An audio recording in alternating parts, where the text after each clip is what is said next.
राजधानी रांची के हरमू मैदान में संकल्प सभा के समापन के मौके पर भाजपा के राष्ट्रीय अध्यक्ष जेपी नड्डा शामिल हुए। वहीं भाजपा के कई विधायक और सांसद समेत 6 विधानसभा के लोग इस जनसभा में शामिल हुए। जनसभा को संबोधित करते हुए जेपी नड्डा ने हेमंत सरकार पर करारा हमला किया। उन्होंने कहा कि हेमंत सरकार भ्रष्टाचार के आकंठ में डूबी है। ईडी लगातार मुख्यमंत्री को बुला रही है, लेकिन वे भागे फिर रहे हैं। कहा कि सीएम हेमंत सोरेन ने खुद के नाम से जमीन का टेंडर लिया, जमीन हड़पने के लिए मां बाप का नाम बदला। नड्डा ने कहा कि राज्य में बलात्कार की घटना और लूट खसोट बढ़ी है। वहीं उन्होंने कहा कि झारखंड सरकार तुष्टीकरण की राजनीति कर रही है, राज्य में धर्मांतरण को बढ़ावा दे रही है।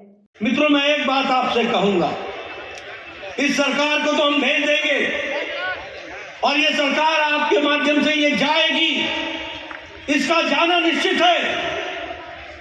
लेकिन झारखंड की भोली भाली जनता को एक बात समझा दो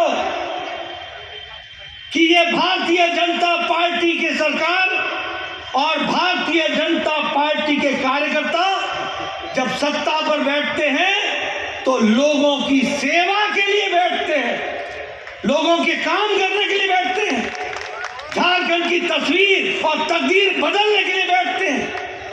लेकिन जब जेएमएम और कांग्रेस के लोग सत्ता पर बैठते हैं तो वो अपनी सेवा के लिए बैठ, और मैं कहने के लिए नहीं कह रहा हूं, वोट की राजनीति के लिए धर्मांतरण को आंख मूंद करके देखना, धर्मांतरण की तरफ आंख मूंद करके उसको मौन स्वीकृति देना, ये अपने आप में बताता है कि हमारे जनजाति भाइयों की संस्कृति कहीं भी चली जाए, हेमंत सोरेन का वोट नहीं जाना चाहिए। वोट के लिए हर कुछ करने को तैयार है, यह भी हमको ध्यान में रखना है।